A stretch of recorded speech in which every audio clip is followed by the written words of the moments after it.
and welcome back to Tool and Techniques series. Now we have discussed two group. Third is data representation technique. Now data representation mean how you present that data format, how you present that data formats, in what ways data can be presented. Mostly it is used in stakeholder, uh, in quality, in risk. So let's explore these tools and technique. We are gonna discuss 11 tools and technique, and in these 11 tools and technique, we will see how they are gonna work. So a format suggested by one of my students, we are gonna go to this format. What is the tool and technique? What is their purpose? Where it is used in which domains and how you can use it. Affinity diagram, number one tool and technique.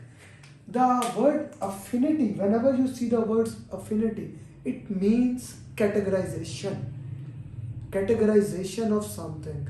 Like in Agile, we use small t-shirt sizing, large, medium. So affinity diagram is basically used whenever you use brainstormings, ideas are generated, they are scattered all over the way. You want to uh, categorize them so that you can understand it belongs to which category, which area, and manage them properly. You see, uncategorized things scattered, they cannot manage properly, so that's why we use affinity diagram. Now of course it is used in managed quality, where we get the results of defects and we categorize them in various areas. It can be used in agile as a estimation techniques, small t-shirt size, medium, and large. So that's affinity diagram for you. Then next one is cause and effect diagram, one of my favorite.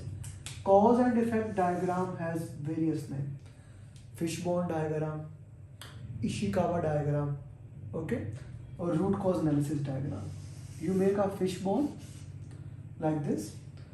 At the head of this fishbone, you write down what is the problem. You write down the problem.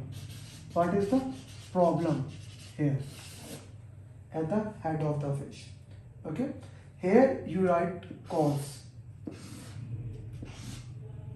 What is the cause? What is the effect? Cause, effect. Normally the standard is use people. People can be the causes and the effect by them.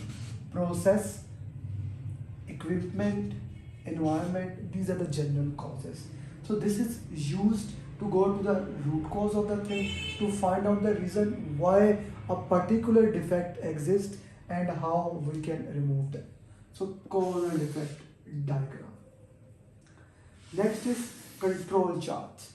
This is actually used in quality as well as identifying the risk, to go to see where the problem exists, and actually it can be used anywhere to find out why the risk exists, why the risk is occurring again and again, why the stakeholder is not happy, why the communication has problem. Anywhere this can be used. Cause and effect diagram. Control chart specifically belong to quality. They are used to control the process. So you have a upper control limit, you have a lower control limit, and you have a median. Normally upper control limit is 3 sigma. As you know, 6 sigma is a quality tool that how much you are efficient in your process. Out of 1 million, there are only 3.4 defect in the process would be 6 sigma. So 3 sigma, I guess 99.3%, plus 3 sigma and minus 3 sigma. You make a control chart, you can have any limit, whatever you want. So you track down the points. If the points are within these control limit, upper control limit, lower control limit, we say that the process is within the control. If any point goes outside, we say that they are special cause and they need to be investigated. One important thing in the control charts, that is called rule of 7. If consecutive 7 points are either side of 1, 2, 3, 4, 5 mean, either upward or downward, we still see that the process have a problem, and that is called rule of 7, we need to investigate that, we need to see what is the problem in these things. So that is control charts for you, specifically used to control the process, to see the limits, how we are working.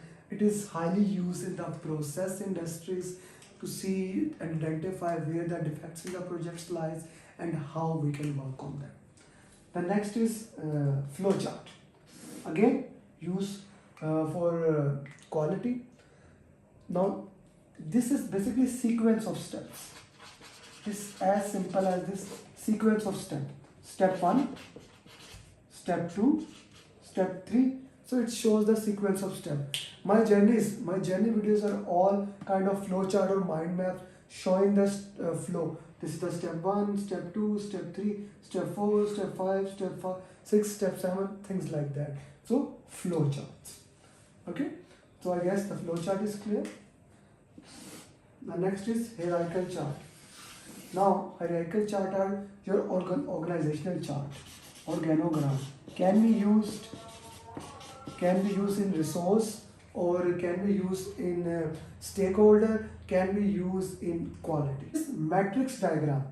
Now, matrix diagram can be any type of diagram in which we use matrix, like Excel file. Now, this is used a lot in multiple areas. Whenever you want to take a decision that is a multi-criteria, you use matrix diagram. You use requirement traceability matrix is kind of a matrix diagram.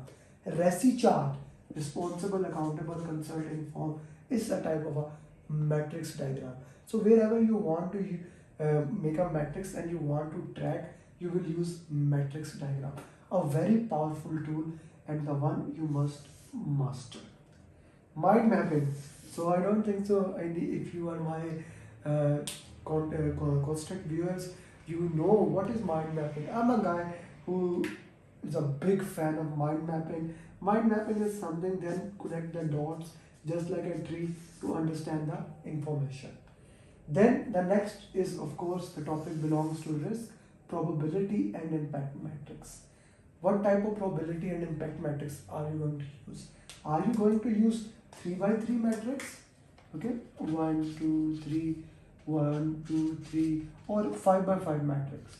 Depending upon the organization, you use your matrix and you use it for qualitative risk assessment, specifically used in qualitative risk assessment to rank the risk. So guys, you have gathered all the risks and you want to rank them, you want to categorize those risks. So we use probability and impact matrix for that particular purpose. Specific tool using only in risk. Okay, but you see, this was not specific, this was kind of not specific, this was not specific. You can use flowchart anywhere, but you use in quality. Control chart is a specific tool. Hierarchical chart is a specific tool used only when you have to show hierarchy in organograms or things like that. Matrix diagram, extreme specific. Mind mapping, not specific. Probability impact, not specific. Scatter diagram, a quality tool that is extremely specific. Used to show relationship between two variables, x and y. So if we increase x, how the y will be affected. If there is a correlation, always remember the word correlation, dependency between two variables. If by increasing x, y increase, we say positive correlation. If by increasing x, y decrease, okay, we say negative correlation. If by increasing x, y has no effect, we say no correlation. So a quality tool used to identify like why this defect occur. If I change it according to this, what will happen? So a data representation tool, scatter diagram, a correlation is a keyword for this tool. Stakeholder engagement matrix. Of course, a specific tool used in stakeholder engagement in order to see current engagement level of stakeholders. Okay. So okay, if I put unaware, resistant, neutral, supporting, one more, leading. Stakeholder 1, 2. What is the current engagement level of the stakeholder? Okay. And what is the desired engagement level? What do you desire? From current engagement to desired engagement, what do you desire? This is a very important matrix. Let me put it something in the stakeholder topic.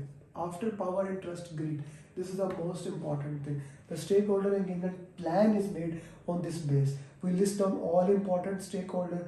We see their current engagement level and all desired engagement level, which can be changed at any particular time, and we manage the strategy in the stakeholder engagement plan. So stakeholder engagement matrix. The last one in this list is text oriented format. So your job descriptions are written in a text oriented format.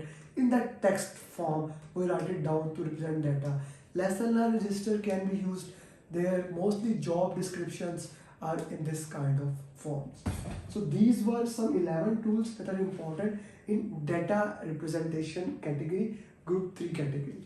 So guys, that's it for today. I hope this video has added value in your life. This video has helped you understand PMP in better. Do put your comment and tell me what do you feel about it. Your comments are like oxygen to me. Do like this video and do subscribe the channel if you have not subscribed so far, because my commitment to YouTube is increasing day by day. So I hope you consider it now and you subscribe it. Thank you very much. Bye bye.